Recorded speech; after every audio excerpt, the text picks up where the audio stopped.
me up, right? You need a cough drop?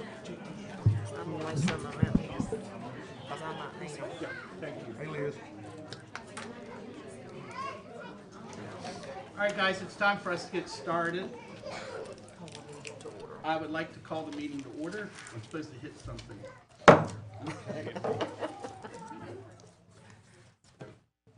To begin, we're going to do a Pledge of Allegiance, and I'm going to have Dr. Hefner introduce our Pledge of Allegiance. Well, I think that we've had a mix-up, but it's a good mix-up. And I think that we have more children from Ellendale here tonight than we were expecting.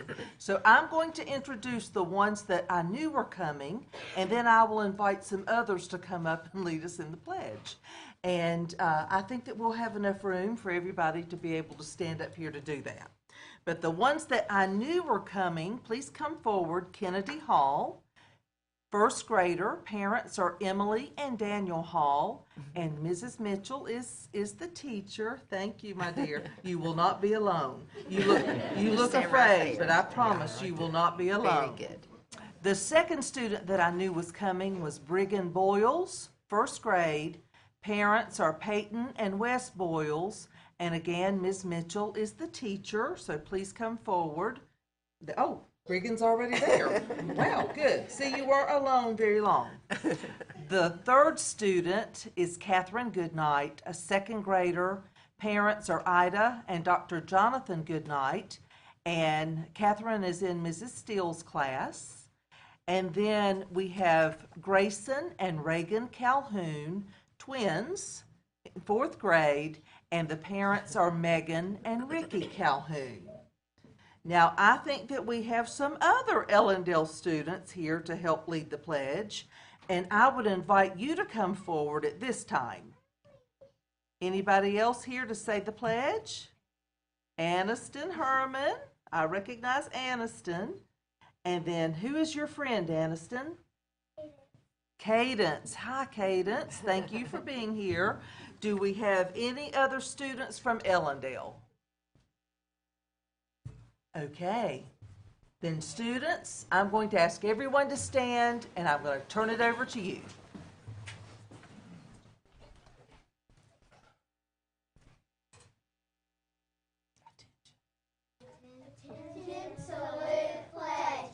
I pledge allegiance to the flag of the United States of America and to the republic for which it stands, one nation, under God, indivisible, with liberty and justice for all. Great job. Thank you. Thank guys. you. Good job.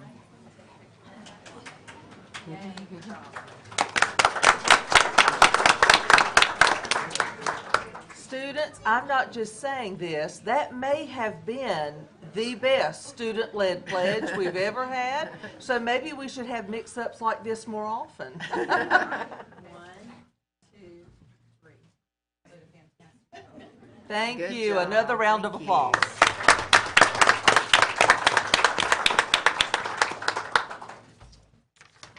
Moving on, I'd like to now get approval of the agenda. If there could be a motion to approve the agenda.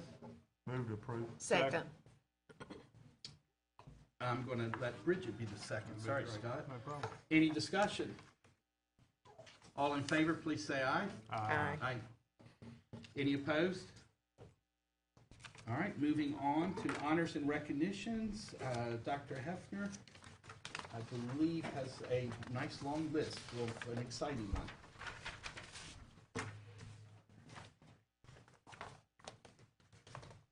Vice Chairman Cooksey, this is normally my part of the show, but tonight I am going to turn the presentations over to Bridget Ryan. She's the president of our Public Education Foundation Board, and she is going to be awarding, I think, 18 grants tonight. So, Mrs. Ryan, I will let you take over, and I will assist you. How's that? That would be great. Okay, thank you. Thank you. Good evening. Thank y'all for being here. This is an exciting night. I first want to start out by introducing the Alexander County Public Education Foundation members, our board members. And I'm not sure if anybody's here because this is such a large crowd. I can't see everybody. from my little chair. Misty Oxentine is our vice president. I don't think Misty's here. Dennis Smart is our treasurer. Dana Benfield is our secretary. And other board members are Phil Eichert, Gordon Knight, Ramey Robinson, and Matt Cooksey serve on the board from our Board of Education. So, anybody here? Okay. All right, we'll move on. I do want to thank our selection committee for this. I don't select these grants. We have 3 members each year that select the grants. This year's members were Dana Benfield, Phil Eichert, and Matt Cooksey. So they read your grants, they go through them, and decide what we award. The mission of the Alexander County Public Education Foundation is to provide resources and support for the Alexander County schools, to develop students with broadened life skills and educators with an increased passion, thereby enhancing and enriching the future of the community. We believe that we are helping to fulfill our mission by providing grants to teachers. We have been providing these grants since 2012, and at that time when we set up our board, we set up a limit of 10 grants at up to $500 each. Well, this year we've set a record. We are awarding 18 grants, and we have a total of $8,840.75. So, thank you. Our Sports Hall of Fame ceremony is how we raise money for these grants, and that started in 2012 as well. And this year's ceremony is on November 21st, so please come out and join us for that. Tickets are $30. And there's more information about that where you can get tickets if you're interested. That will be coming out as well. But our ceremony alone will not fund these grants. It's typically not that large of a fundraiser. So we started a golf tournament. And Johnny Bruce started a golf tournament to raise money because he knew we could make money playing golf. And he was right. So after he passed, we changed the name of the tournament to the Johnny Bruce Memorial Education Foundation Golf Tournament. And I want to take a few minutes to recognize our sponsors, because without their support we could not offer these grants, because that is a huge fundraiser for us. On the board you'll see this year we had gold sponsors. Those are $500 sponsorships or more. Some gave more. I'm not going to read them to you. You can see who they are. Next slide is silver sponsors. Silver sponsors start at $250, and anybody that gave $250 or more became a silver sponsor. And then the last slide are bronze sponsors, and those were $100 signed sponsors. And so we have to thank those sponsors, because without that we couldn't do it. So I'd like to give them a round of applause.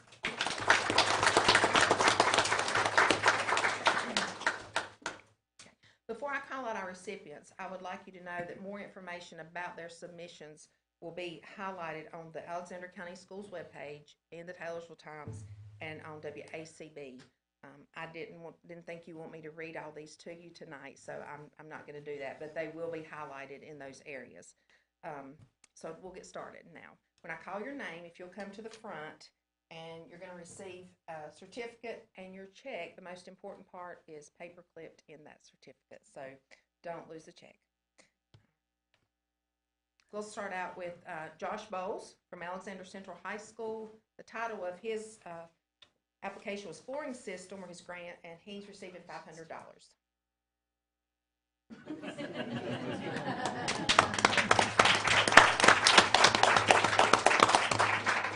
Yes, stand up here. Next, we have Megan Calhoun, Alexander Central High School, $500, and her title was Countdown to E3 at AC.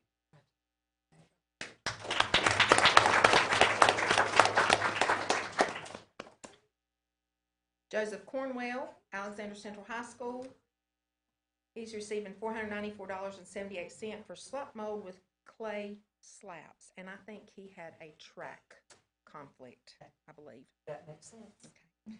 Becky Dupuis, Alexander Central High School, $500 for improving instruction at Alexander Central High School.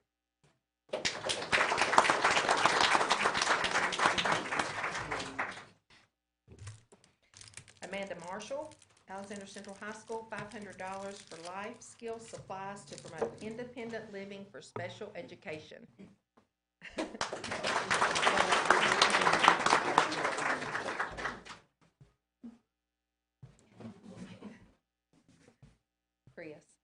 They're fine to come. I don't know The how next you is manage Chris it. Marshall, Alexander Central High School, $500. Congratulations. The title of his grant was Weight Room Female Record Boards for students at Alexander Central.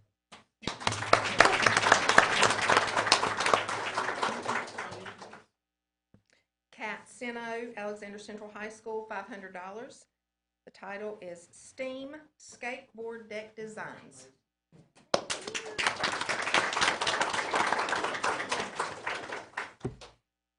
Samantha Strathy, Alexander Central High School, $500 for screen printing our brand.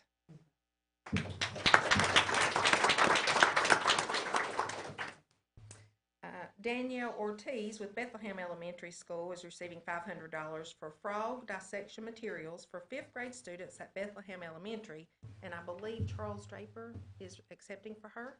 She's at home with sick children. Yeah. Okay. So let's give her a round of applause.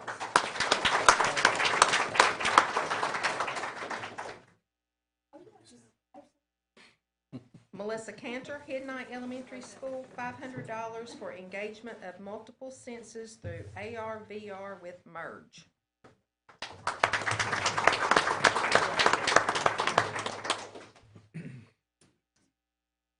Heather Wygant, Hidnight Elementary School, $500, one recipe at a time.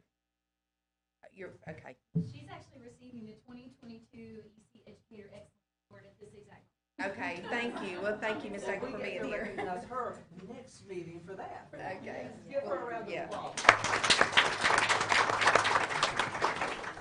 Liz Cronin, Sugarloaf Elementary School, $495.77, sale into ecosystems.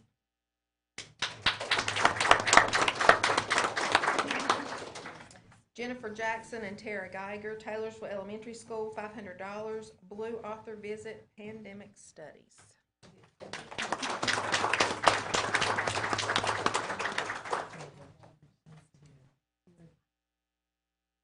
Okay, we'll finish that. How's that? Yes. Okay. But listen, we're not room ladies. Yes. Here, I can slide over. Well, listen, I'm thinking we are eventually going to have to double up. Yeah. Okay, next we have Michelle Robinson, Taylorsville Elementary School, $499.77 for Play That Funky Music.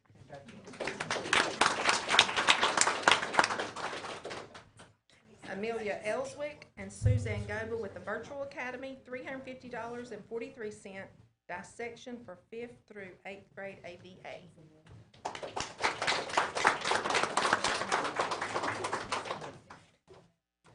Aaron Lewis, West Alexander Middle School, $500, full steam ahead. Is Aaron here? Is anybody can accept for Aaron? All right, we'll give her a round of applause. Anita Whitehurst, West Alexander Middle School, $500, a greenhouse once again.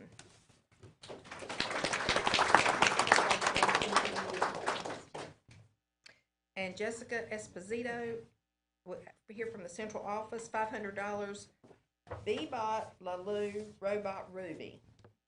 So,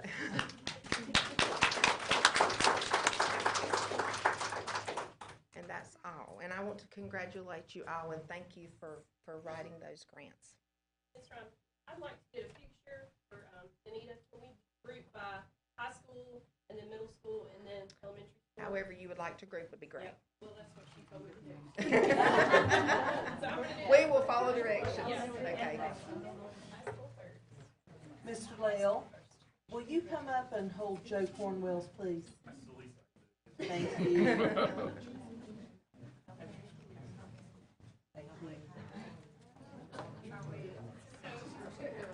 Yeah, slide down.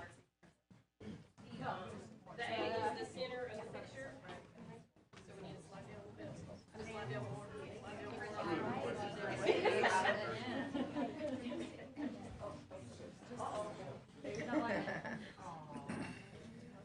You got squeezed in.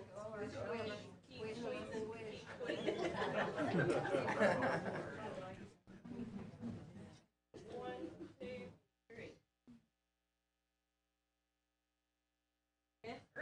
Round of applause.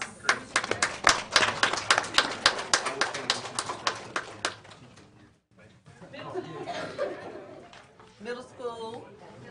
Anita. Can Anita, there's just one. Can she? Okay, good.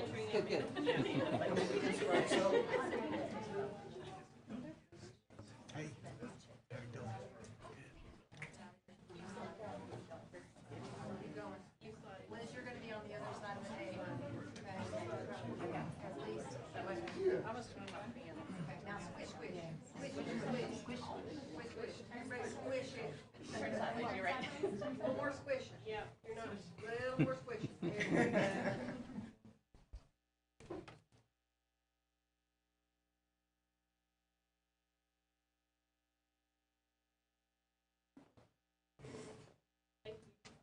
Good job. Thank you and congratulations. As they're sitting down, I would like to add someone who sat and read them. First of all, the creative names of some of y'all, thank you for those. They were fun. And it's actually quite enjoyable to read grants that are about educational programs and things that are going on in the schools. So I really appreciated learning a little bit about what's going on in the classroom and what you're doing. And it was exciting to see that we were able, Bridget, thanks to the foundation for doing 18 this year. That was just exciting. Moving on to public comment, I believe is next. And we have nobody signed up, so we're going to move to consent agenda. Board members, if you've had the opportunity to review the consent agenda packet, is there a motion to approve? Motion to approve. Second? Second. Thank you. Any discussion? All in favor, please say aye.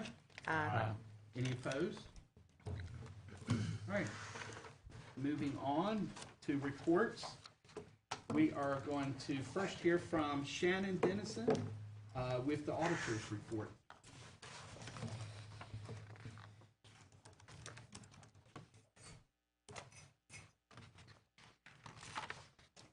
Shannon, feel free to just hit news, just turn that. That'd be great. Sure. Thank you. You can even roll around the room while you're talking. Vice Chairman, board members, Dr. Hefner, it's my pleasure to be here today and talk to you about the audit. I think everything, Sharon and her team were wonderful to work with, and everybody. We kind of touch various different areas throughout the district, and they were all great to work with. I'm a new face from Anderson, Smith & White. Mike White has been here in the past. I am taking over as Mike has kind of gone into partial retirement and gone out to Colorado and still working with us internally, but I'm excited to kind of be the face and work with you guys here in the future. So I had given you guys all a copy of the audit reports. All of your audits do have to go to the state and get approved by the state, and so we are waiting on approval still from them. So I've asked Sharon at the end of the board meeting if we could collect these audit reports just until the state approves it. There's no problem with it. We just have to keep them until the state has approved. And that's why they were not attached in your agenda prior to this meeting. Yeah. So we anticipate that any day. I think the state's probably, like everybody else, short-staffed, overworked, and some of them are taking a little bit longer than normal to get approved.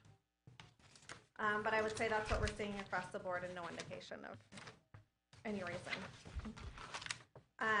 So you guys have inside your audit, there is a stapled piece of paper. That is just a letter that we are required to send, basically saying, did we have any issues in getting the information we requested? And we did not. We had no issues getting information requested. We had excellent cooperation with all staff. Anything that we asked for, they were more than happy to provide in a very timely manner. So as you turn in your audit, if you flip to page 1 of the booklet, this report, there are a total of 4 different opinion letters. This is the first of the 4, and I'm pleased to report that you guys had a clean audit, meaning there are no findings. We had an unmodified opinion, which means we didn't have to make any modifications. Everything was good and up to what we would expect. So that is the first letter. Then if you flip to page 4,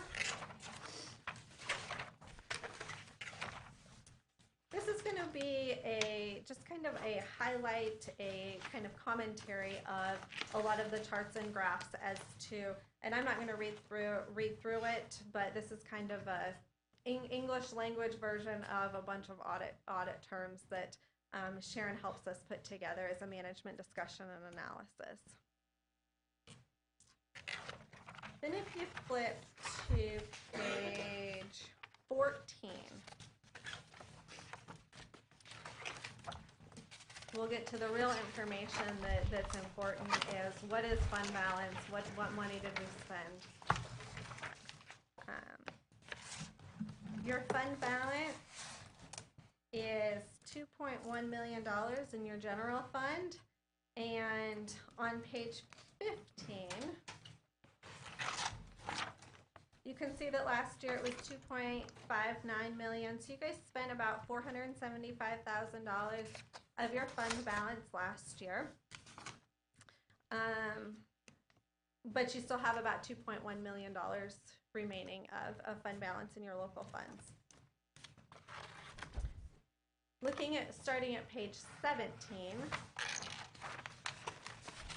as you guys will be doing, I think later in this meeting, passing your budget for this fiscal year, Exhibit 5, these next several pages report on what your budget was, what your final budget was that you guys passed, and what the actual expenditures were during last fiscal year.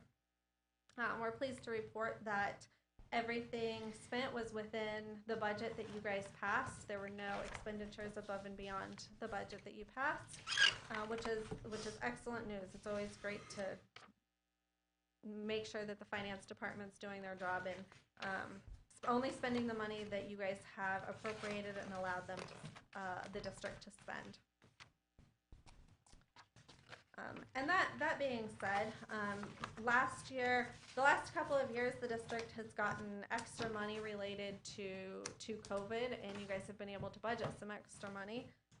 You guys spent last year about $5.5 million in COVID-related expenditures. Some of them one time, some of them, various different projects. But that $5.5 million was an influx related to COVID dollars that you guys received last year from the federal government. Next page I'll have you flip to is page 23.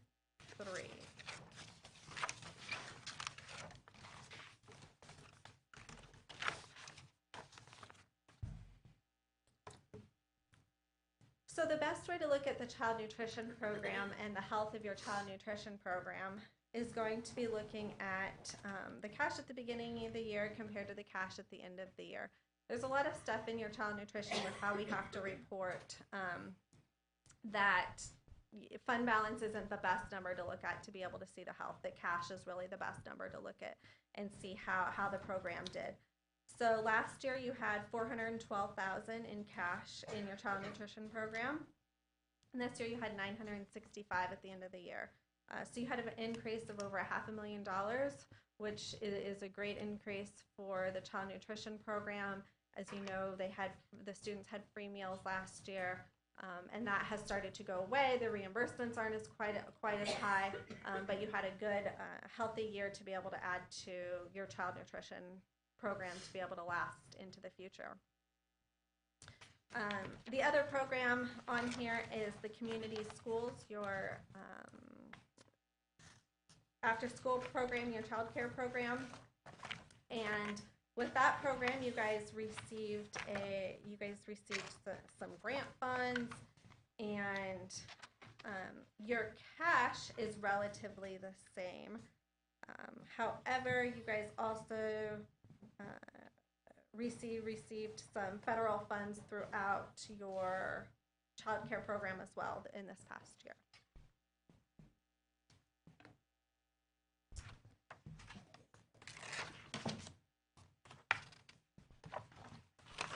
Flipping ahead, there's a whole bunch of notes that detail a lot of the accounting behind the numbers, but we're going to flip ahead to page 62.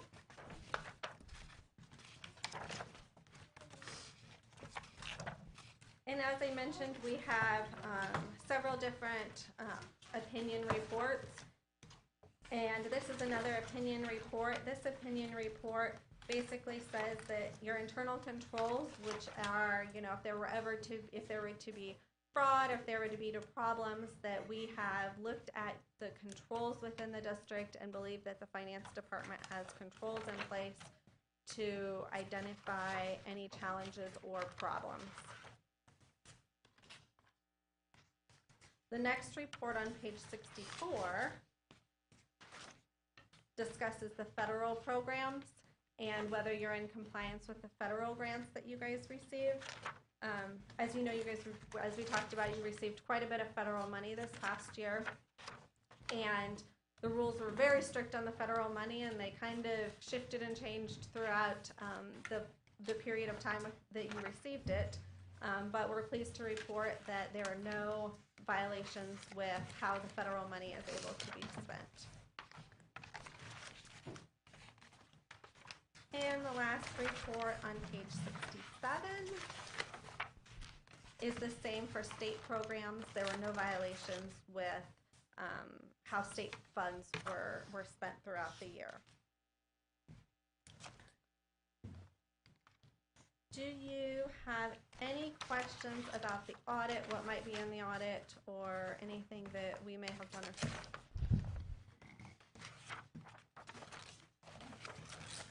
Any board members have a question?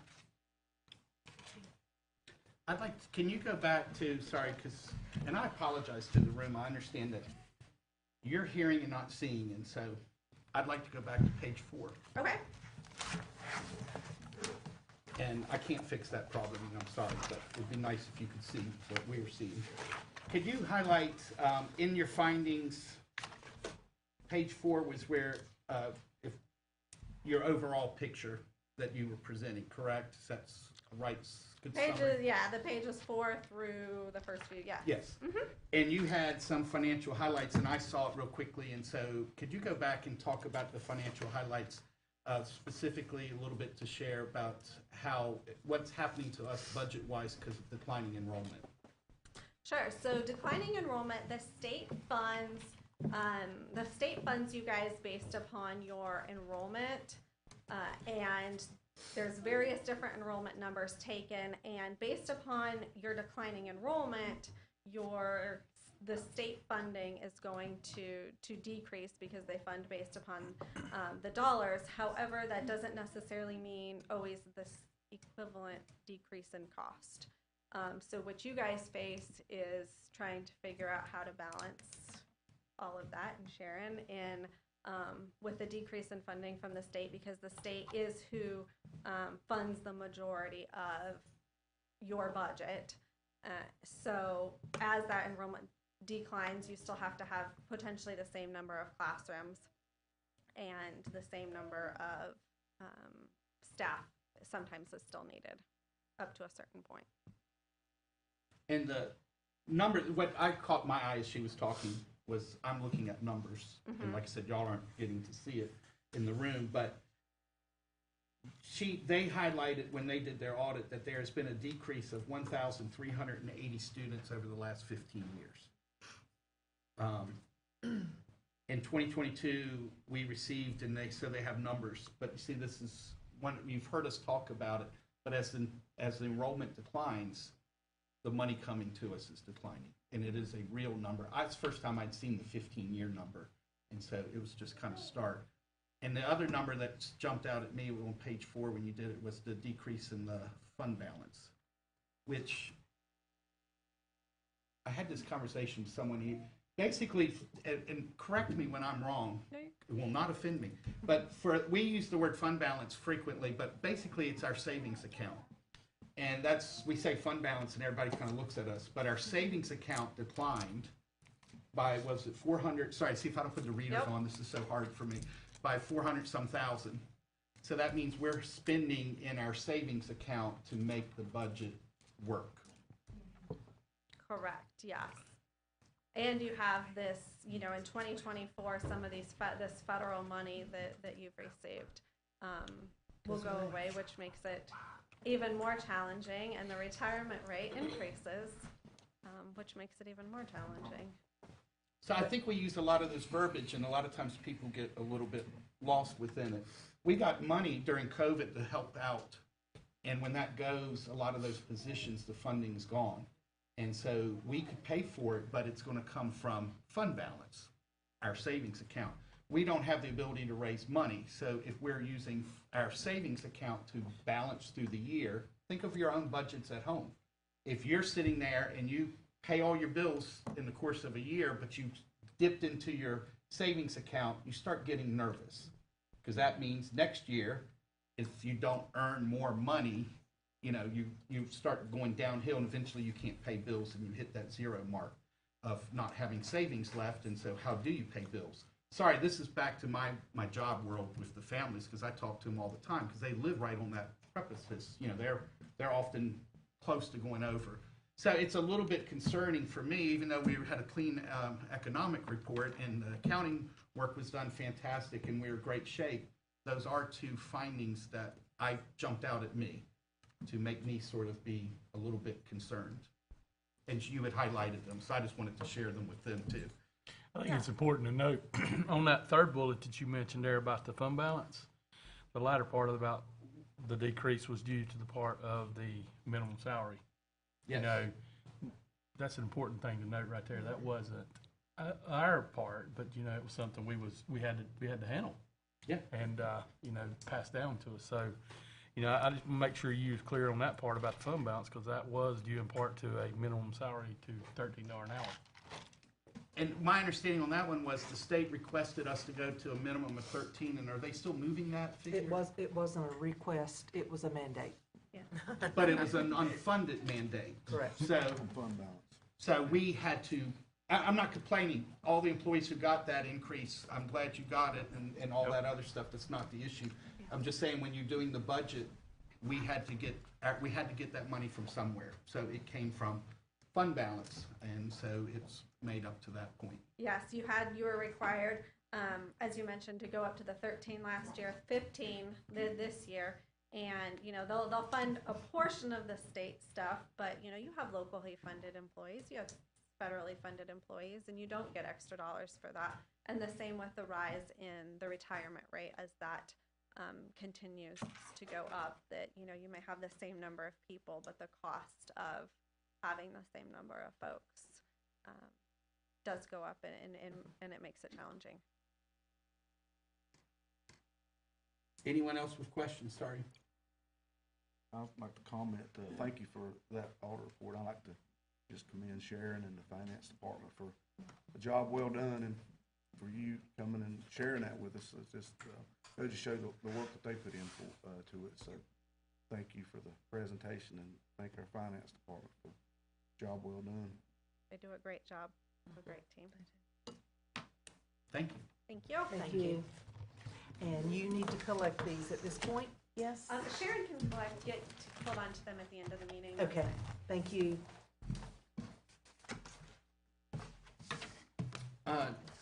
Moving on, sorry. By the way, if people, I didn't say this earlier. If you were here and you did not want to sit through all of this, you know, this is your free moment maybe to slide out. Sorry, I didn't mean to force everybody into this thing, so don't feel like you're offending us.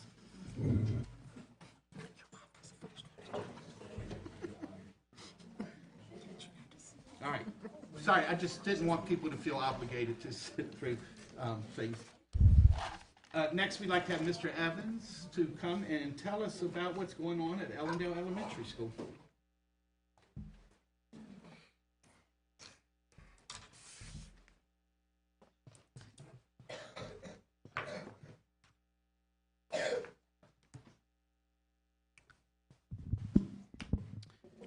Good evening, members of the board, Vice Chairman, Dr. Hefner. It's my honor to highlight and discuss Ellendale Elementary School with each of you tonight.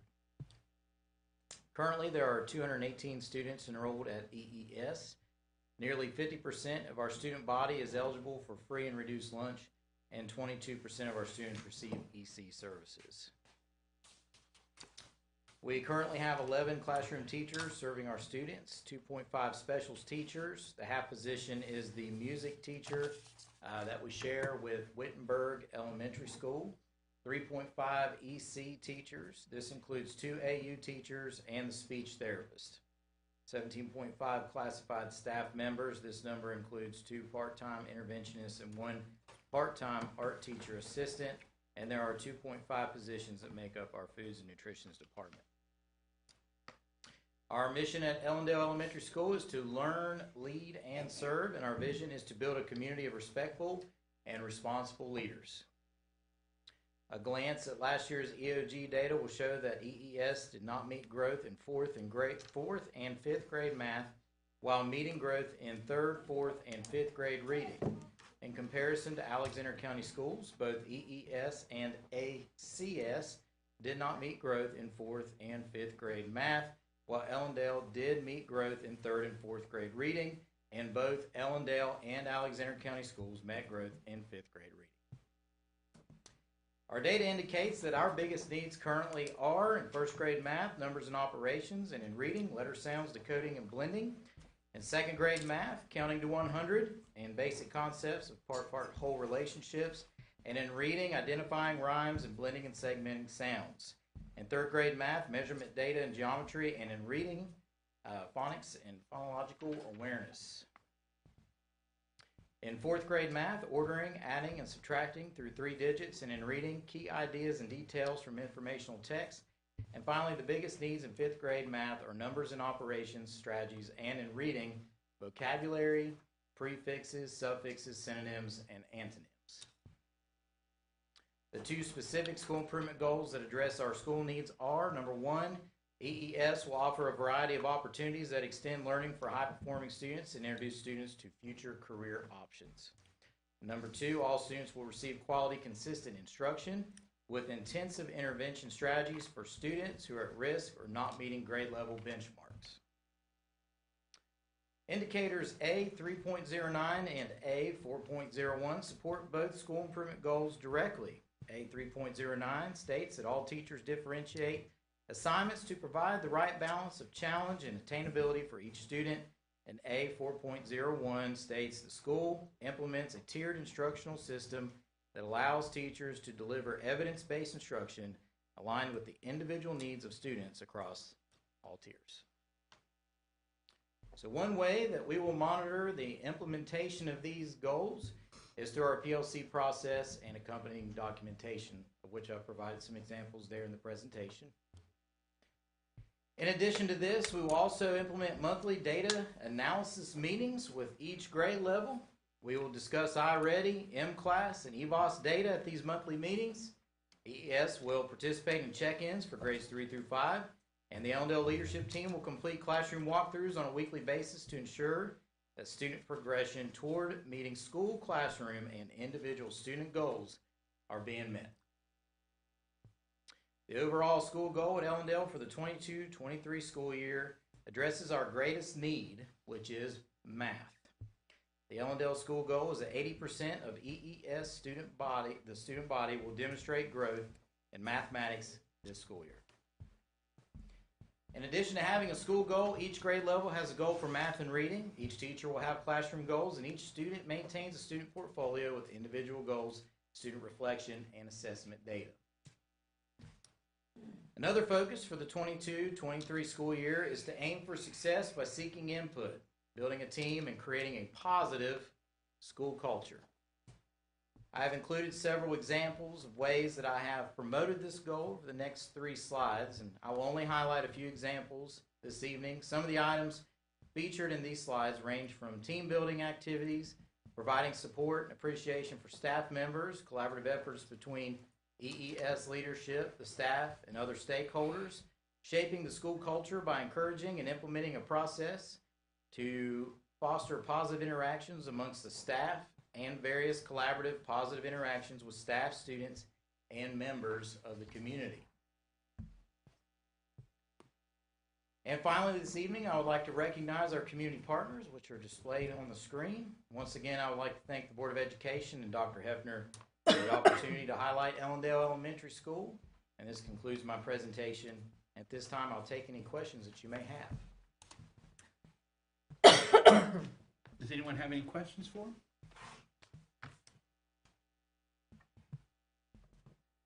Well, we're a quiet bunch tonight, but I have one. Sure. First of all, I actually enjoy it when you, the principals come and highlight the needs. Yeah. Or the things that are kind of maybe needing attention and help.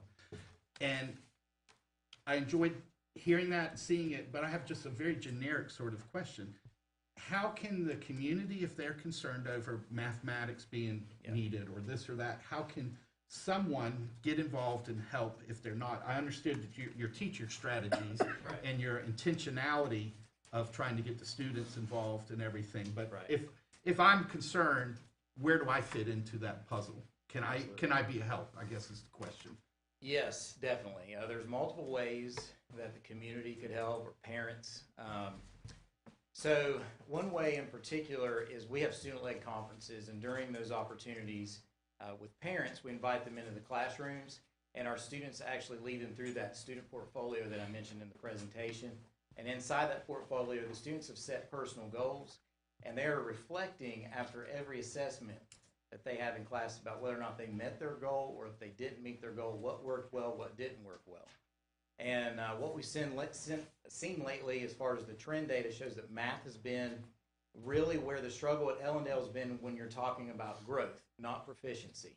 So we have shifted from a proficiency mindset to a growth mindset.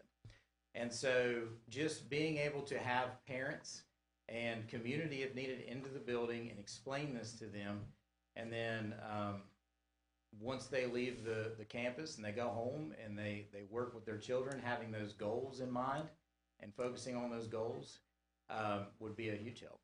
But everything that we do at Ellendale focuses on the goals. So we've got the school goals, then it drives down to classroom goals, then it drives down to individual student goals. And then from there, once the community or parents specifically are aware of those goals, they can engage. And so we feel like it's important that the school communicate those goals. So if you drive by Ellendale right now on the marquee, it's got our school goal out there. It's been out there for a month, and I've left it there intentionally for a month because that makes people question. They go, oh, math. Okay, so math is the need this year. And so the beginning of moving forward in growth is conversation and communication. So is it, I know during COVID we didn't have people coming into the schools. Can we have people come in and do help with tutoring or those kinds of issues? Yes, we have to make them volunteers, and there's a process for that. But we've actually began the process and sent home some letters to encourage volunteers. We call them our grandma group. No pun intended, but we're trying to go after those grandmas in the Ellendale community. But we'll take grandmas from the Hidnight community, Center Point community, Taylorsville, wherever you want to come from. I say that because Wilkes County Schools in the past actually called it the Grandma Club. They would do it on Fridays. And Were they the would bring, grandfathers, were their I'll feelings take grandfathers hurt? as well. Or Yeah. were their feelings hurt? Might have been a little bit, yeah. We could call it Grandparents Club. That's it, that's Yeah. better, that's better. So we would bring them in there. Many of them, or they would, and many of them were retired educators. And so I know things like the Good News Club. We've got some retired educators that participate and lead that at Ellendale Elementary School, and I've reached out to them. But we have began the process to try to kind of capitalize on the talent within our community and bring them into the school, because we're post-pandemic at this point and visitors can enter the building again. There is a process for it, and we'd be sure to follow that and put them on the volunteer list and go through that process that's involved. But it would certainly benefit our students if we could encourage and actually maintain some volunteers on a consistent basis within our school.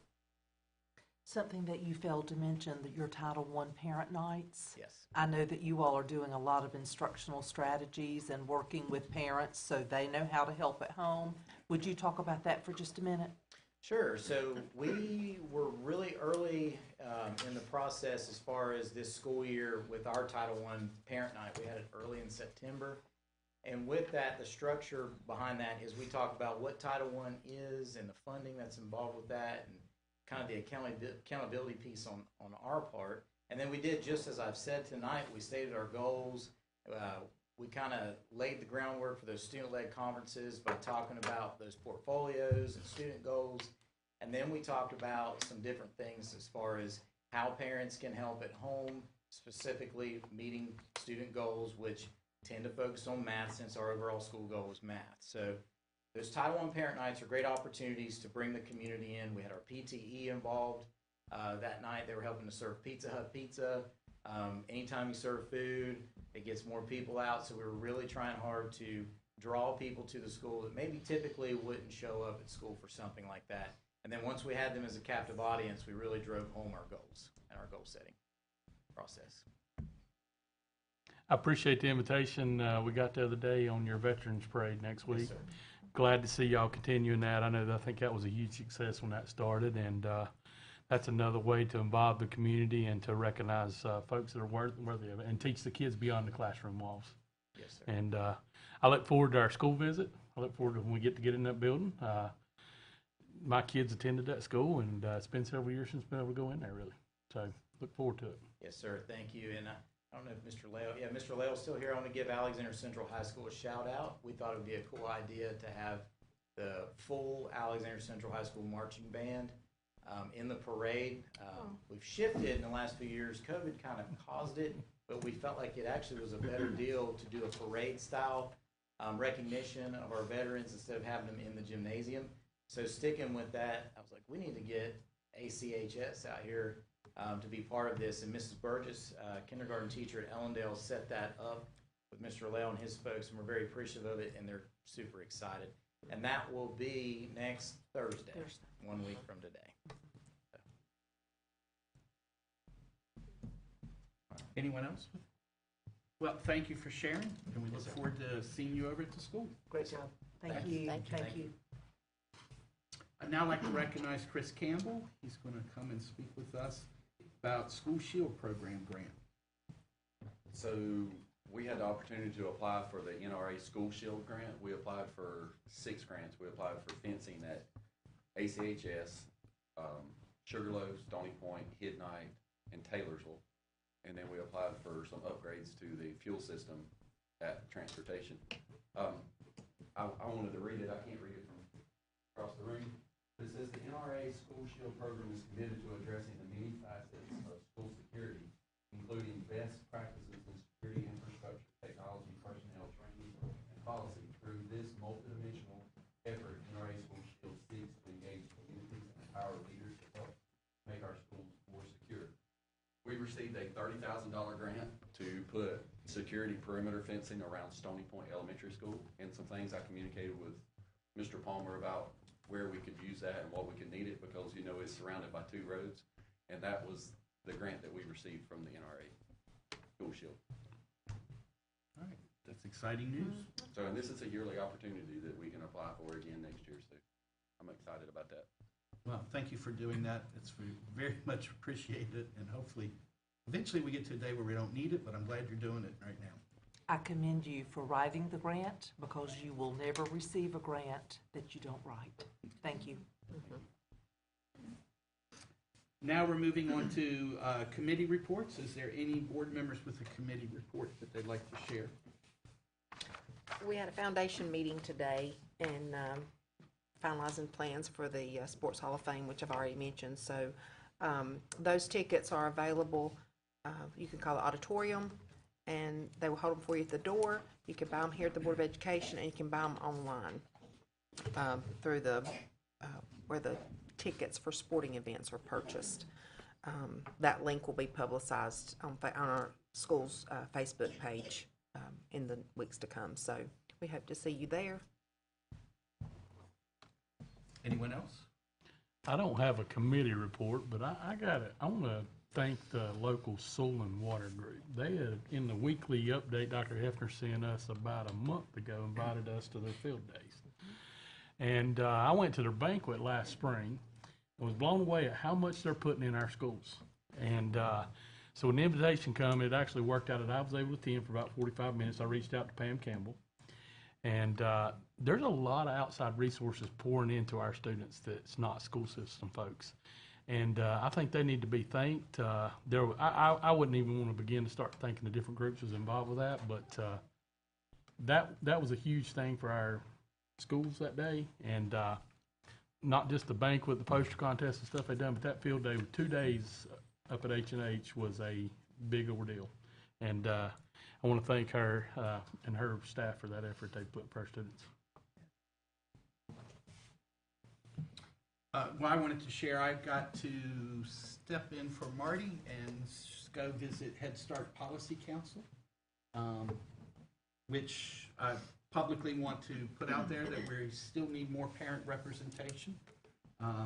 It is a great voice for the parents to be involved in Policy Council at Head Start, and so I really don't know if any of them are listening, but we would love to have you be interested in Policy Council. It would be great. Head Start, if people don't know, is a little bit different. They have a little bit different structure than the school system, and so that Policy Council piece is one of the things that makes them a little bit unique. And so it's nice to have it up and running and working each year, but it's dependent on the parents of the students being active members and a voice. So we strongly encourage them to do so. And I enjoyed, and we have some Head Start people here tonight, and I enjoyed being part of it and getting back. I used to be the representative there, and I enjoyed getting to visit again for Marty. Anybody else? We had a real good school visit, because we love doing our school visits again. And I wanted to mention that since you said it, just my last school visit, which is sadly, but it was at West. And I tell you, they've got a lot of good things going on at West. And if any of you folks have a chance and you're in the area, I would encourage you, if you have any kids up there or grandkids or nieces or nephews, or if you can volunteer up there for them and help them. It was a real good visit, and it's just so good to be able to get back into schools again. That's my biggest thing. It's just so it's so exciting to see what's going on in the school system again, and get inside and see what the teachers are doing, the staff's doing, and going in a classroom.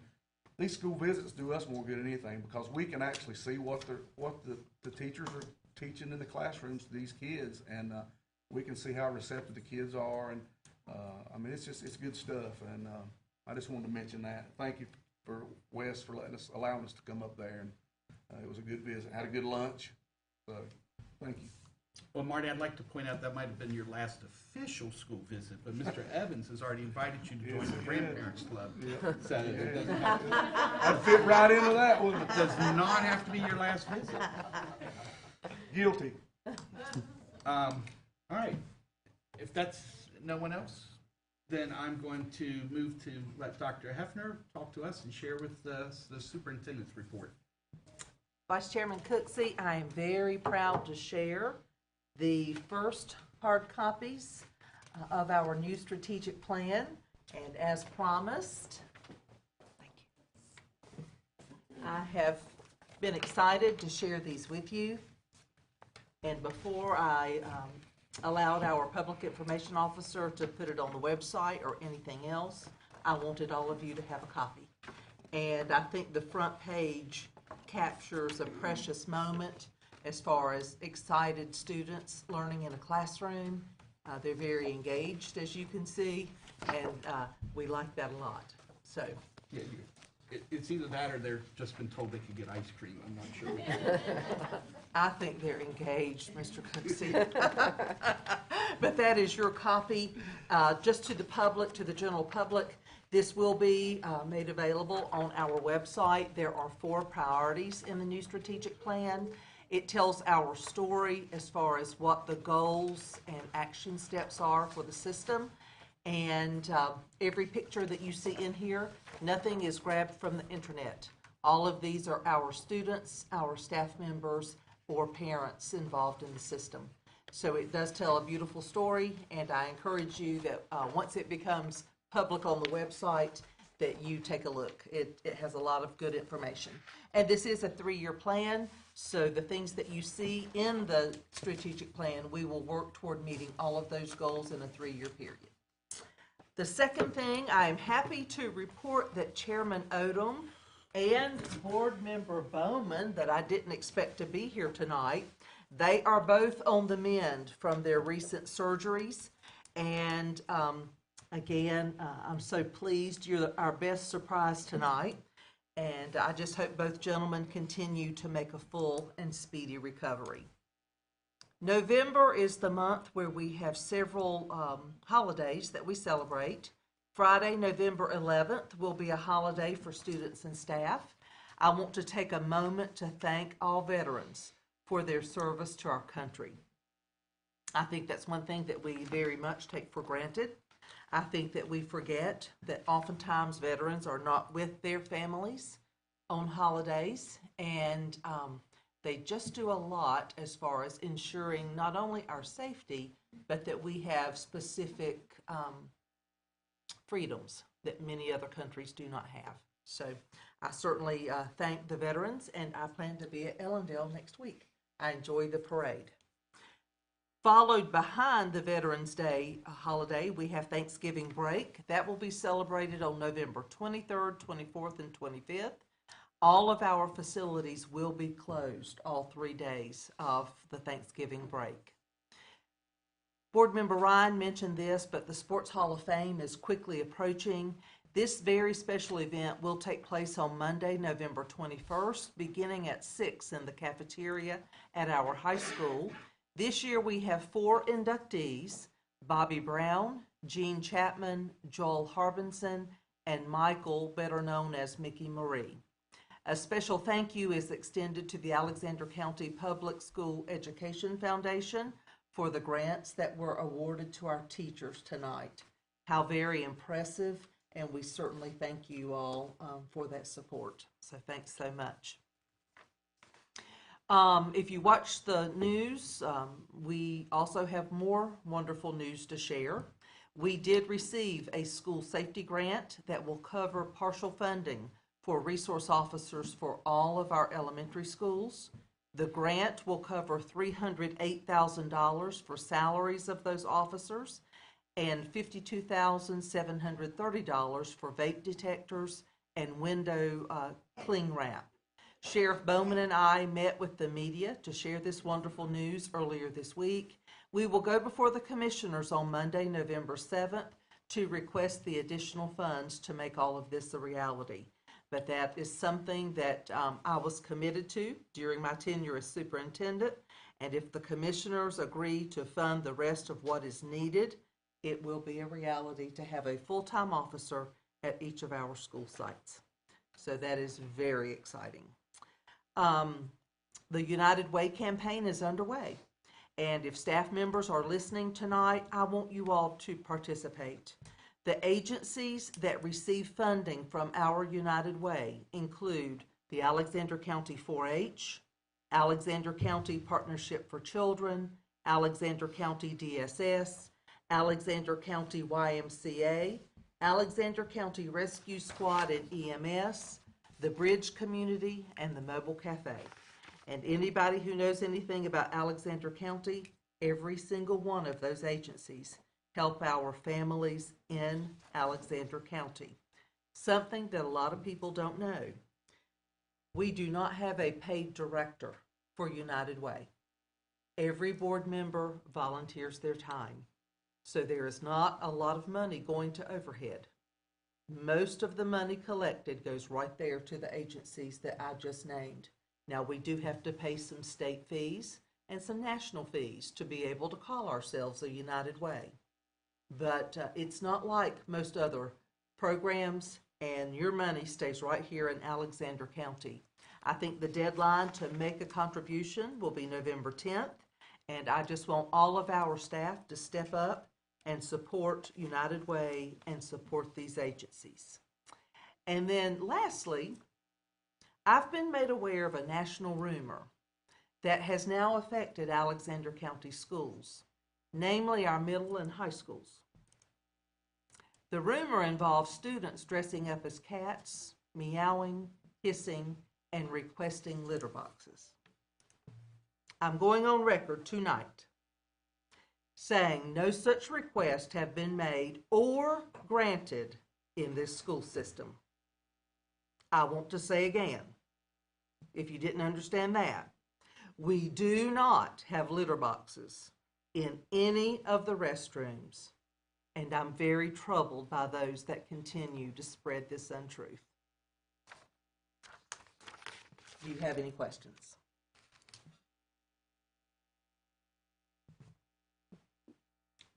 Thank you. Thank you Thank for you. sharing. That was a hard note to end on for me to follow. I know, we need something happier than that. I know. Well, it does get tiresome It does. to answer rumors that are unfounded in fact. And So, to read them in print. sometimes. But we're going to move on to unfinished business. So Sharon Mahaffey was ready to go, and boom, I looked over and there she is. So we're going to move to policy revision, second reading. Okay, we have 5 policies up for second reading tonight. Online instruction, 3102, curriculum and instruction guides, 3115, parental inspection of and objection to instructional materials, 3210, school improvement plans, 3430, and child abuse and related threats to child safety, 4240. I have had no suggestions for changing on these policies and would ask that they be approved on second reading. Does anyone have any questions or any comments? Actually, I have one. Sorry, guys, you got stuck with me tonight. One of the things also I've been hearing lately is discussion over policies. And I think that we throw these in here and we do them awfully fast to the public's opinion, what they see us doing. But we get these and we're supposed to read them over if we have concerns, and they're sent out and all this stuff. But I think the question that I would like to ask is, so that other people just understand, where do all these suggestions and why are we picking these policies to work on this month, and what are we doing? Why are we doing it, and where does this come from? Because I think they believe, like, I write the policy and Scott writes policies and we write these. But where is this really coming from? All of our policies are either based on the state constitution, federal regulations, state statute, or state board of education policies. Those are the basis. There are a lot of what we have in policy is because of state legislative changes. So when the legislature meets, the North Carolina School Board Association, after they adjourn, will go through all the laws they passed and see where it affected any policies that we have. Then they send those revisions to us, and those are the ones that are passed out. There could be 40, 50. So in hopes that people will read them, we only bring a few each month. Then there is a law firm in Asheville, Campbell Shatley, and they do exclusively school law. They go through and they review all the revisions that the School Board Association have made, and then they make comments on it. So before they come to the board, they've been vetted twice by the School Boards Association and by Campbell Shatley. Then what I do is when we bring them to the board for the first reading, then I put them on the agenda for our administrators meeting and ask that the principals review them and that make any suggestions or comments they might have. I would like to, if I could take the time, I'd like to talk about where our policies can be found also. Yes. They are on the school system website. If you go down to the quick links on the left side of the front page of the website, you can click on Board of Education policies. I think Alicia's going to get us there.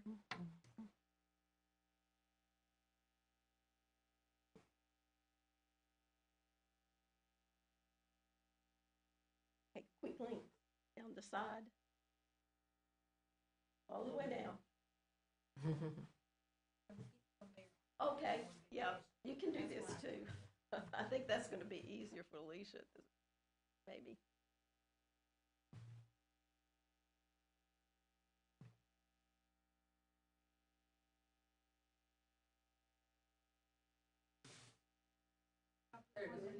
It's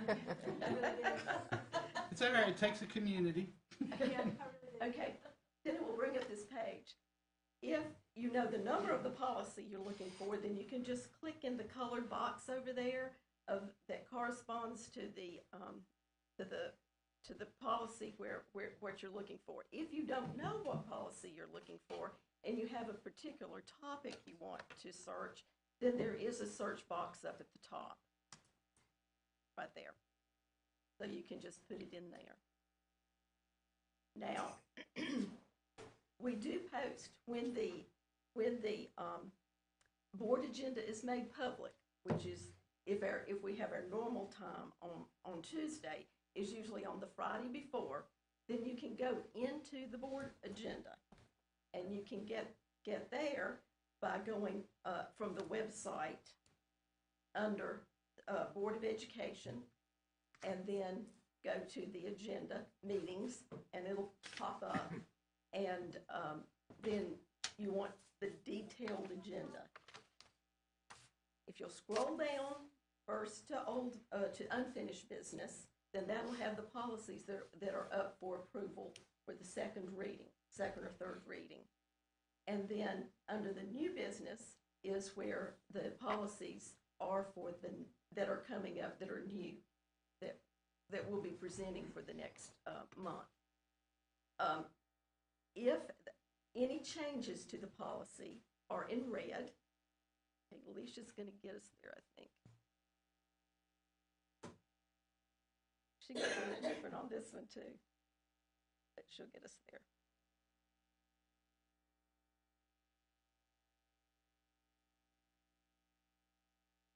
If you can bring up one of the policies, Alicia, and we can look at how the changes look. This one doesn't have, okay, there we go. Any changes to the policy will be in red. If it's a deletion, it will have a line through it that marks it out. If it's an addition, it will have a line under it that that indicates that addition. So, Ms. Mahaffey, this information is for the public to look up. Mm-hmm. Now, they may have to make an effort to look it up, but we are putting our information out there. So when we sit here and we approve these policies, as you think, in a matter of minutes, we've already done our homework. We've read this because we have it a week before our meetings. So we've looked at this, we've read it. If we have questions, I just usually email Sharon or call her. I don't wait to the meeting, because if something needs to be changed, I want it changed prior to the meeting. So just to be clear, all this is out there for the public to see. So when we're talking about it, so everybody knows, it's not something we're just saying yes and putting a rubber stamp on it. We've done our homework a week ago, and the information is out there on Fridays before our Tuesday meeting for the public to look at. And if there's any questions that you see that's alarming, you could call and ask a question or email us, and we'll answer the question best we can or get you an answer. But I just wanted to add that a little bit, because I think some of us have been accused of we just rubber stamp these policies and maybe don't look at them. And most of these policies, for the most part, may just be one or two words that they're Right. striking out. It's not they've not revisited the whole policy and done a lot. Some of it, it's just like the one that was up there a minute ago. It's just a couple of words or something, and is all it is. Yes. And the public should be aware that what she was mentioning, there's two legal bodies that are looking at this as well and going through them. And sometimes things happen. There was recently a Supreme Court case that had to do with a student suing for their use of social media on their own private time away from school. And once the Supreme Court ruled on the subject, it had ripple repercussions down through the school systems, because now the Supreme Court has ruled and what it needs to be. And so these law firms are looking at policies and making sure they conform to where we are currently in that system. And so it's not really my personal opinion being put in there. It's a legal opinions of how we're running the schools and stuff. And so I think that there's a little bit of misunderstanding that we are the architects, and we really aren't the architect of policy. Policy is a big body of literature there that you just saw. There's a lot of them, and they're all the guidance of how public education is running. And so you're welcome to look through them. You're welcome to question them, and you're welcome to ask any of us and bring it up. Although a lot of times the answer is going to be, that there's a legal reason it's that way. So it's just the way it is. And I can tell you that Sharon has told me that herself one time when I've asked a thing or two. It's just that, it's the legal way it is. But thank you for sharing that, and I just don't want there to be confusion on where these policies come from. Does anyone else have questions for her before so is there a motion to approve the policy revisions as been presented? So moved. Second. Any discussion? All in favor, please say aye. Aye. Any opposed? All right, thank you. Business, and Mr. Evans, looks like you're back up. Fundraising request.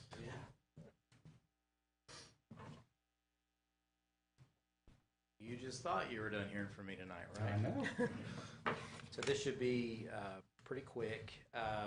In August, we submitted, Ellendale Elementary School submitted a fundraiser request that would be sponsored by our PTE for an online auction. And quite honestly, it's been very difficult for some of our local businesses, and not just local, but surrounding counties, to provide items for us to auction off in that manner. We did do this last year. There was some difficulty with that. So one thing that we're wanting to do this year is a winter festival. And next year we hope to have this submitted in August as a fall festival, which is an Ellendale tradition that some folks in the community have brought up that they would like to see come back.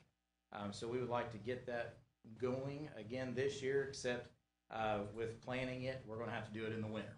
So we simply want to swap out that online auction that we had submitted for approval in August for a winter festival fundraiser, also sponsored by the PTE, that will take place on December 3rd at the school. Anyone have any questions? Board members, I want you to know the reason this was not on the consent agenda. As requested by all of you, you asked that all documents and reports be attached to the original agenda. And probably you saw a couple for Stony Point that were in the consent agenda. This wasn't received in time for it to be on the agenda that was given to you last week. And moving forward, we will treat fundraiser request as well as field trip request this same way if they are not on that original agenda that goes to you a week prior to our meeting. So if you had questions about that, I want you to understand that. Is it going to still have an auction component? Yes. Okay. Right now, what we're doing, I kind of brought a layout with me, but we're going to have some baskets in each classroom. I understand that there used to be an auction piece that kind of took place, kind of similar to what I described with some of the items from local businesses and stuff, but we're running into that same issue, whether we're auctioning them off online or trying to do it at the school on that particular day. So in lieu of that, we're going to go, for this year, the baskets in the classrooms. I love auctions. Sorry, that was a self-serving question. Maya went to school there. We've always tried to go back to the auctions. If I get invited, we go, so just to warn you. But it saves me money when you don't do it, so. So is there a motion to approve this fundraise change? I make a motion, we approve this change. Any discussion? Glad to see you doing this, and glad to hear the Fall Festival might be coming back, because that was something you've heard a lot of people in the community. I was at a meeting that you was at. Yeah. And there's a lot of people asked about it, because there's a lot of community support used to come to that event. Yes, sir. Yes, sir. And we'll take grandmas and grandpas who's going to come volunteer to make pancakes December 3rd. That's Marty. Grandmas and grandpas are going to, yeah. I'm not ready yet. All in favor, please say aye. Aye. Any opposed? Thank you, Mr. Evans. Thank you. Thank you. Sharon Maffey, you're back up. Okay, now I bring to you the policies for first reading for November. and it's operation of school nutrition services and disposal of surplus property. We'll gather some input and bring those back next month. Okay. Just for clarity, you all understand, these are the two that we'll be voting on next month. So if you're interested in those two topics, you can go and read them. And like I said, you can contact us if you have an interest in them. Thank you. Oh, you're up again. Now we're going to move to actually a big topic, school budgets. I'm here tonight to present the 2002-2003 budget. 22, 23. Excuse me, 22-23 budget. I got tangled up and I just didn't get out of that, did I? Okay, our first slide shows the overall budget. This year's budget will be $64,523,308. Again, the majority of the biggest portion of the budget is in state funds, 54.89%. Our general expense fund 2, of course, is county appropriations and fines and forfeitures. The state budget is revised, will be revised during the year. We get a revision usually every 2 weeks from DPI, and that would be something like our SRO grant. We know we're going to get our SRO grant, but we haven't received that allotment yet. I was on a webinar today. They said that the allotment has been sent over to DPI and that we should be getting it soon. So hopefully next month I'll be bringing that budget amendment back to the board. One of the big drivers in our budget, as Shannon mentioned during her report, is the increase in benefits.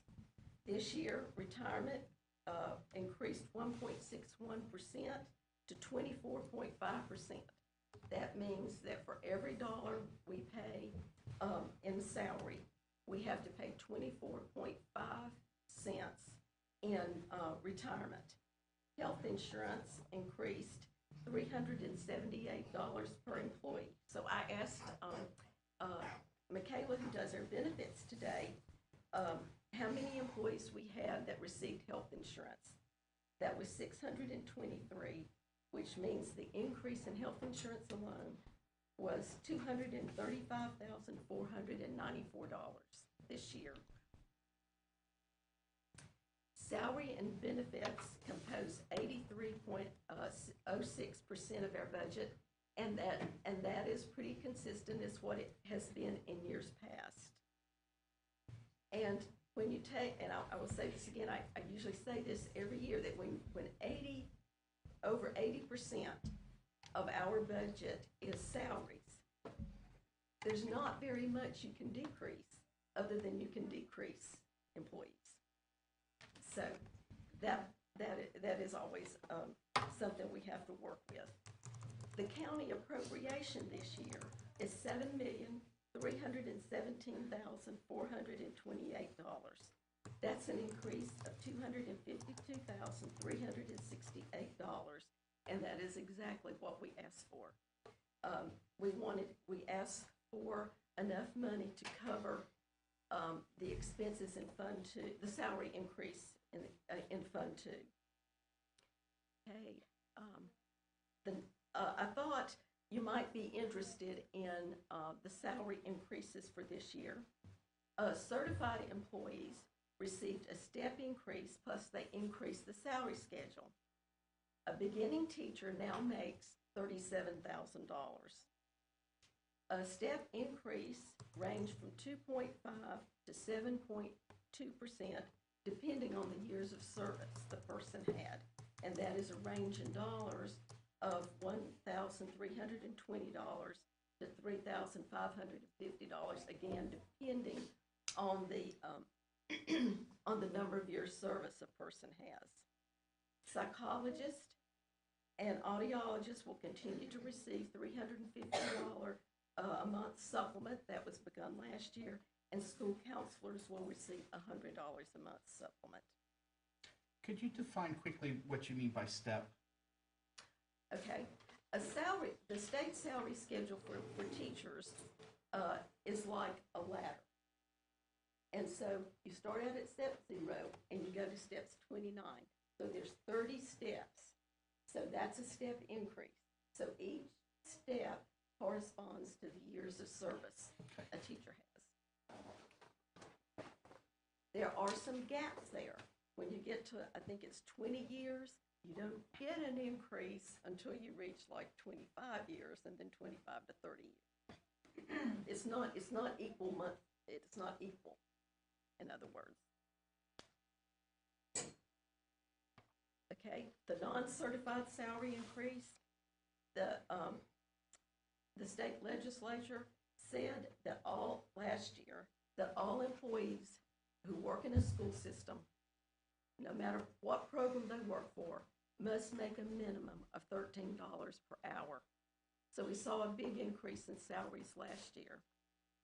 This year, they said that an employee's minimum salary in the school system should be $15 an hour. That $2 increase across the board was $4,160 per 12-month employee and $3,470 per 10-month employee, and that means that every employee worked every day. I mean, you know, I don't want people to go out and say, well, I didn't make that. That is, if you had no days without pay, that you were there every day, and that's what it would be. That's a big increase for numbers of employees. And as I have said, since teachers received the increase in the salary schedule several years ago, it is well deserved and well needed. And we so appreciate what they all do. But it is, when the state did not give us enough money to cover those, then we've had to struggle a bit. Can I ask a question on that side before you move on? To be clear, and I'm just because the non-certified was up, a state-funded position with that increase, the state increases that allotment, correct? A locally funded position in that same category, we locally take that on the.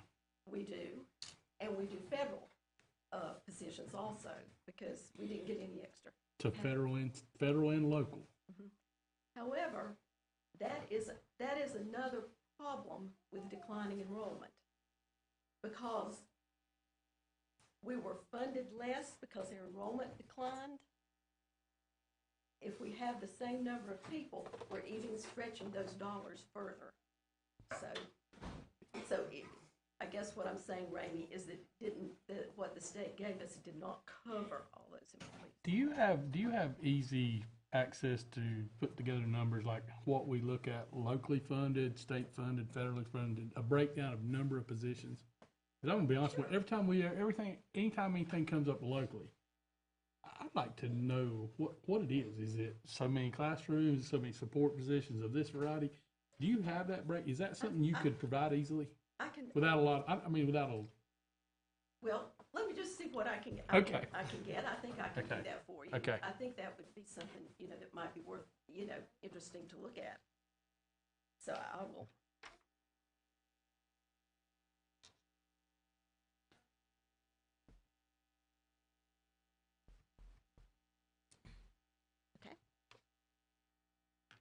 Okay, one of the things that has been on the news recently is principal salary.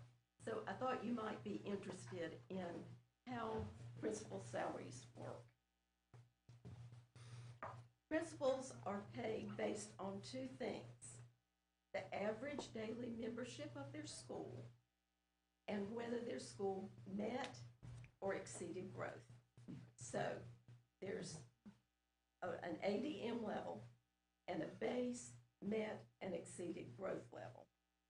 So this year, from July to December, the ADM was based on the 2021-2022 ADM for the school. And the growth was based on the best of 2 out of the last 3 years, including 2018-19. And if I'm not mistaken, that was the year before the pandemic. So there was some leeway there. So in the legislation,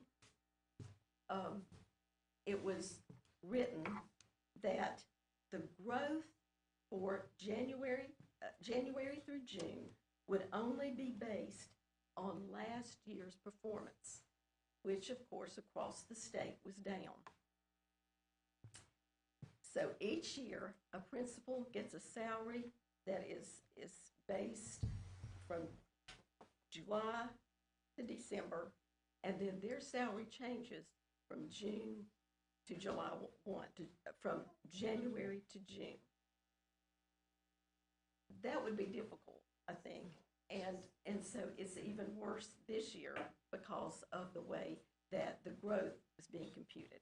So for the state has come up with a plan. We haven't received any direction on how to do it yet, but they are going to supplement the salary for those principals who would have received a decrease, so that they will maintain the same salary they did from July 1. Are there any questions on that? Sorry, I was fascinated. I did not know that. So if you're a new principal, it's based on the prior principal's, the school's performance? No. It follows the principal. So if you're a new principal, you're on base for at least 2 years until you get some data. Okay. Enough data. Yeah. Okay. Oh, one of the things I look at almost every month is how our COVID expenditures compare to the rest of the state. In the first column, you have Alexander County Schools, and in the second column, state. In salary and benefits, the money that we have spent 76% of our funds in salary and benefits, and the state is at 60.5. We have 45.47% of the funds remaining, and the state has 49.32. So we have spent more of our funds on salary, and we have spent a little more than the average in the state. Okay. The next slide is fund balance. As Shannon said, our fund balance as of June 30th was $2,118,211. This year, at this point, we have not appropriated any fund balance. In the last months of last year, the state said that we could take a higher rate of indirect cost on the ESSER programs, which means that we can put money from the ESSER programs into our local budget based on a formula. So if we do that, if we take the higher cost, then I am hoping we will not have to use any of our fund balance this year. However, that $2 million, once we start using it, would at most, if we used it at the same level as last year, would at most last us 4 years. And with the increase in salary, I'm thinking it could be as little as 2 or 3. So, I think that's a little bit of a scary situation. Before you leave that point, I thought a year or two ago, some other prior discussion, sometimes, like, for example, school resource officer grant that we get, sometimes we use the fund balance because the grant, we've hired the people to implement what we know we're doing, but the funds don't get released. Don't we use the fund balance to do that, or did I misunderstand that comment back in the past? Okay. What we really do in those cases is we use our fund balance, like if we wanted to go ahead and hire the resource officers and we didn't have the money, then I would pay those out of local, and we use that fund balance for cash flow. I would pay those out of local, and then when we receive the money, move them into state. Correct, the so it's expense of kind of, state. sorry, I'm gonna put it in my world. So it's sort of like a line of equity that you have and that you use it, and then when the money does come, you just replace it back. But nonetheless, it's supposed to be there. So what level should we be at to stop those dips, to be able to handle the dips or the flows? In other words, where's the danger zone? Is that on that fund balance? I mean, of course, 0 would be the catastrophic spot, but where is the danger level that you're dropping below where you don't have that flexibility anymore? Well, I think there is a actual figure that counties have that the LGC wants them to have. The LGC Oh, yes, they do. has never said what school systems should have. And so in that case, we would probably want to have maybe 3 months operating balance. And I don't know what that is this year, so, Based on last year, what would 3 months be, just out of curiosity? Approximate, I mean, I know you love to be down to the dollar, and so I just stressed you out, and I don't mean it. I'm just curious, it's that thing where, are we talking 100, are we talking 1,000? It makes a difference, so. well, I will tell you, when we order state money, to do payroll, it's $1 million, over $1 million. So, if, I would say, I don't like to guess. I know you don't. $300,000 maybe? Yeah. I'm sorry, I'm just trying to. A month? A month. So I just want people to understand, I'm a little concerned, and I just want people to understand where my concern in its uneducated place lies, because trends are present, and the trends are hard to, we can see them, you're hearing them, they're there. And I just think that we can't deal with them if we're not talking about them, so. I will say that one thing that was very good last year for us was that utility cost was down considerably. And I know we've replaced a lot of LED or put in LED lights. We put timers on the lights in the gyms, and I think that's paying off. I think that's one thing that is really helping us. Now, I'm not like Ramey and his students. I can't go in there and do the correlations and all that, but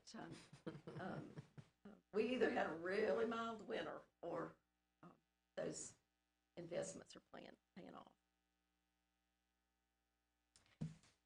Okay, now I'd like to talk a little bit about ESSER funds. ESSER funds were the federal funds that we received during COVID. Those funds will end on September 30th, 2024. And at this time, we are paying 6 classroom teachers, 2 instructional coaches, 10 non-instructional support staff, 4 EC teachers, 7 EC teacher assistants, 1 ESL teacher, 1 teacher for the alternative school, 4 social workers, behavior specialists, 1 guidance counselor, 3 nurses, and 1 technology tech. So, on pretty much June 30th, because are you going to bring all those people back for 2 months of 2024, we're going to lose those positions. And some of the positions are like the teaching positions. They're not new positions. Those are 6 positions that we did not have room in our local or state budget or other federal programs to pay. So we move them into ESSER.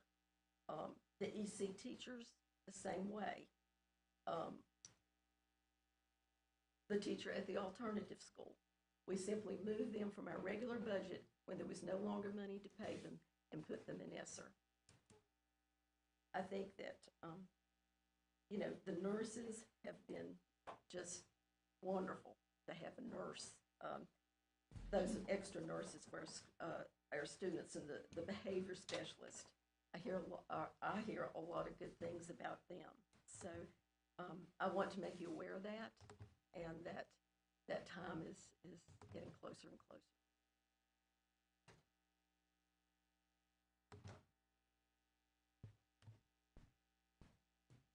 Well, I brought the room down, didn't I? Are there any more questions I could answer for anyone? I would just like to say thank you for the work you do on our budget every day. And it's evident that you keep us in line based on the report we got tonight. So thank you and your staff. It's Well- nice to have somebody that knows the rules to all this. I would be really remiss if I didn't say that the people who work in the finance department are great folks and really hardworking and very dedicated to this school system. It was a hard year last year. You know, we were doing retro pay, a bonus, or a new salary. Of course, the change in the salary schedules.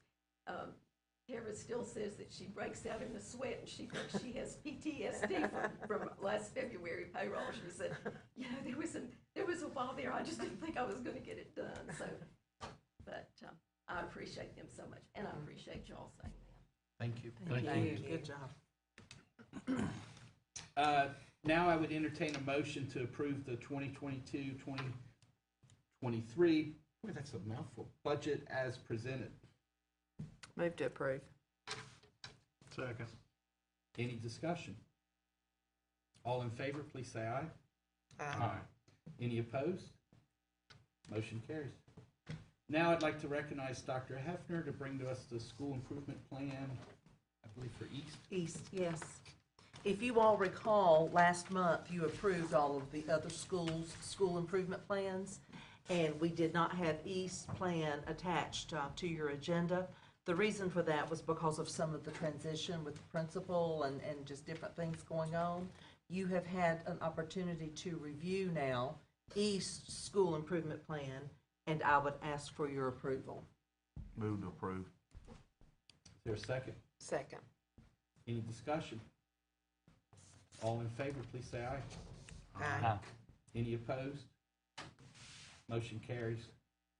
Per North Carolina General Statute 143-318.11A6, the board will now enter into closed session to discuss personnel. Is there a motion? So moved. Second. Any discussion?